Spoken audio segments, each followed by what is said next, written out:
देख रहे हैं न्यूज संभाग में हूँ विनोद शर्मा। करौली की पूर्व विधायक भाजपा की दिग्गज लीडर रोहिणी कुमारी मेरे साथ हैं। कल देश के प्रधानमंत्री नरेंद्र मोदी यह सभा को संबोधित करेंगे। मैडम, सबसे पहले आपका स्वागत है। देश के प्रधानमंत्री कल आ रहे हैं, आप उनसे क्या उम्मीद करती हैं, क्या होना चाहिए? लोगों में बहुत उत्साह है जी, और प्रधानमंत्री जी पधार रहे हैं, इसलिए हमारी चारों सीटें यहाँ से जिता के हमको उनकी झोली में डालनी है, भाजपा का परचम फैलाना है। और सबसे विशेष हमारी जो मांग है यहाँ जी। की, वो रेलवे की है, जी, जो कि धौलपुर, गंगापुर और करौली जी। जो रेलवे लाइन है उसके ऊपर गति से काम हो, तेज गति से काम हो, बिल्कुल, महारानी चाह रही है तेज गति से काम हो। ये देश के प्रधानमंत्री से उनकी एक बड़ी मांग रहेगी। हमारा जाट बेल्ट पहले बहुत धान की खेती करता था, अब उसके अंदर जगरबान में बिल्कुल एक बूंद पानी नहीं है जी। उसके ऊपर 15 साल हो गई है हमको चिंता करते हुए। जी, और चंबल का पानी पांचना का लिफ्ट होके जगरबान में अगर पानी जाएगा तो सभी खेती करेंगे, वहाँ पे उपजाऊ फसलें होंगी, और जो एकड़ की ज़मीन जो पड़ी है बंजर, उसके अंदर सभी को लाभ मिलेगा। इसलिए ये बहुत अहम मुद्दा है और ये मोदी जी के आगे हम रख रहे हैं जगरबान का मुद्दा। करौली विधानसभा क्षेत्र से बहुत युवक आर्मी में जाते हैं, लेकिन संसाधनों का बहुत अभाव है। इस बारे में आपका क्या सोचते हैं? हमारे 80% नौजवान आर्मी की भर्तियों की तैयारी करते हैं और लगातार प्रयास हो रहे हैं, पर इसमें क्यों विफल होते हैं? क्योंकि यहाँ पे आर्मी सेंटर नहीं है। आप पूरे एरिया में देखिए, चारों विधानसभाएं हमारी ऐसी हैं जो कि कोई दिल्ली से अब एक्सप्रेस हाईवे से दूर नहीं है, और राजस्थान का ये बॉर्डर है, एमपी से जुड़ा है, यूपी से जुड़ा है। तो इसमें बहुत ज़रूरी है हमारा आर्मी सेंटर होना।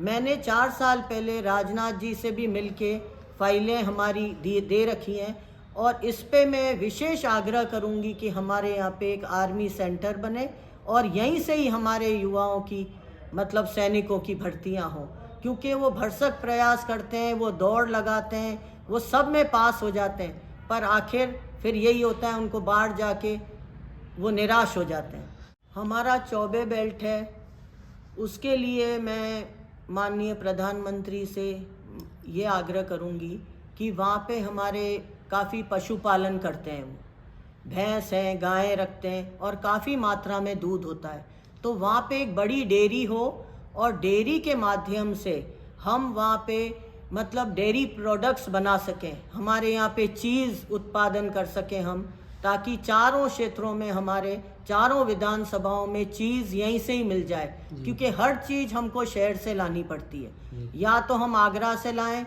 या हम जयपुर से लाएं।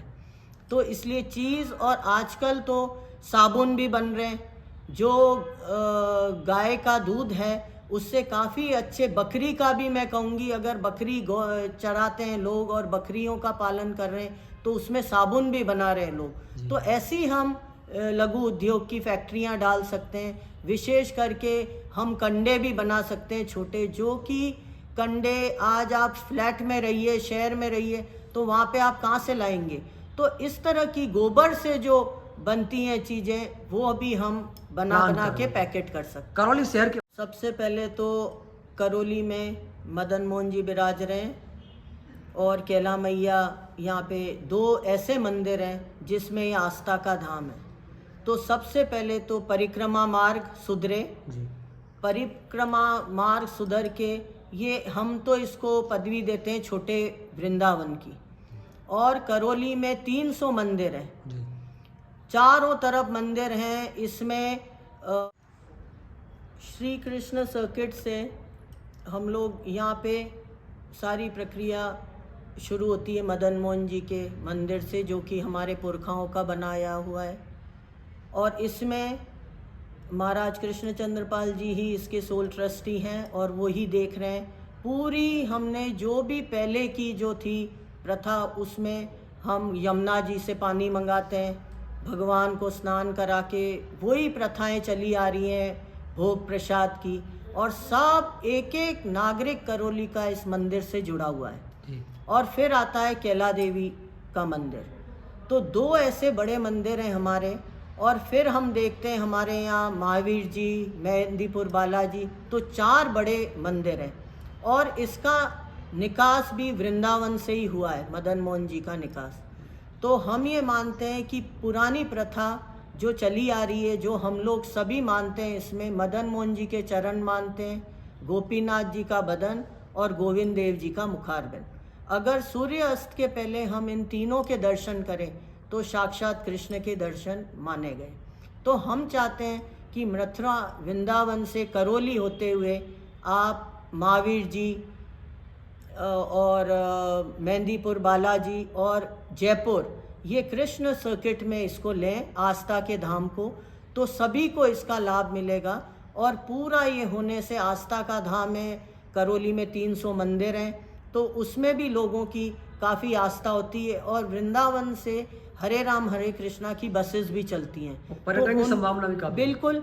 और यहाँ पे पांचना बांध है, रंगमा ताल है, और कई ऐसे सुंदर, और आप देखिए सेंचुरी जो कैला देवी सेंचुरी है वो भी यहीं पे ही है, तो वो जुड़ी हुई है अपने सवाई माधोपुर सेंचुरी से।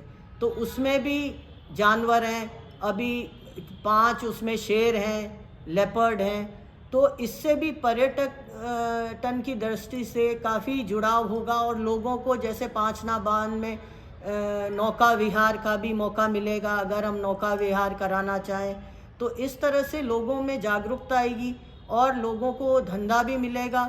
और यहाँ पे अपने इस क्षेत्र के प्रति उनको ये लगेगा कि पर्यटन का स्थान है तो लोग आ रहे हैं, तो इसमें काफ़ी जुड़ाव होते चले जाएंगे धंधे की तरह से। इससे काफ़ी डेवलपमेंट होगा। बिल्कुल, बहुत डेवलपमेंट होगा और लोगों को जॉब मिलेगा। यहाँ पे मासलपुर हम लाल पत्थर के लिए मशहूर है, तो यहाँ पे जो लाल सैंडस्टोन का जो वेस्ट होता है उसका मैं चाहती हूँ कि यहाँ फैक्ट्रियाँ हम खड़ी करें, जो भी हमारे यहाँ वेस्ट है उसको हम सोना बनाएं जी। तो लोगों के काम आए। यहाँ पे रोजगार के लिए फैक्ट्रियाँ हम खड़ी करें, उसके अंदर हम 10-10 हज़ार एम्प्लॉयज़ रखें, मतलब लोगों को यहाँ कोई किसी भी तरह का रोजगार नहीं है। लेडीज़ हैं वो बीड़ी बनाती हैं, और आदमी हैं जो पत्थर की खानों में जाते हैं, तो उसका जो वेस्ट काफ़ी सारा पड़ा है उसमें टाइलें बने, वो अपन काम में लें, तो उसके लिए हम रोजगार सेंटर्स के लिए फैक्ट्रियाँ खड़ी करें। इंद्रावती नदी पहले बिल्कुल कई साल पहले तो इसमें से लोग पानी भी पीते थे, अब आप उसकी हालत देखिए, उसमें बिल्कुल लोगों ने बिल्कुल उसको बिगाड़ रखा है। उसके अंदर सीवरेज खोल रखी है, तो बिल्कुल ही उसकी जर्जर अवस्था हो रही है। तो उसको सुचारू रूप से चालू करने के लिए एक भद्रावती का सफाई अभियान, और उसमें शुद्ध पानी आए, और जो हम चैनल्स बना रहे हैं सीवरेज के वो अलग हटके बनाए हम, तो उससे हमको बहुत लाभ होगा और ये गंदगी दूर होगी जो भद्रावती के पानी को ख़राब कर रही है। और आने जाने वालों के लिए भी छोटे छोटे हम ब्रिजेस बनाएं ताकि वो दोनों पार उतर सके। ये थे करौली की पूर्व विधायक महारानी रोहिणी कुमारी, जिन्होंने भाजपा की कमान संभाली हुई। यहाँ पर रेल हो, उद्योग हो, भद्रावती नदी हो, जगर बांध हो या चौबाटी बैंड, सब में इनका एक विजन प्लान है। आपको कैसा लगा कमेंट कर जरूर बताएं। महारानी जी आपके लिए बहुत बहुत धन्यवाद। Thank you.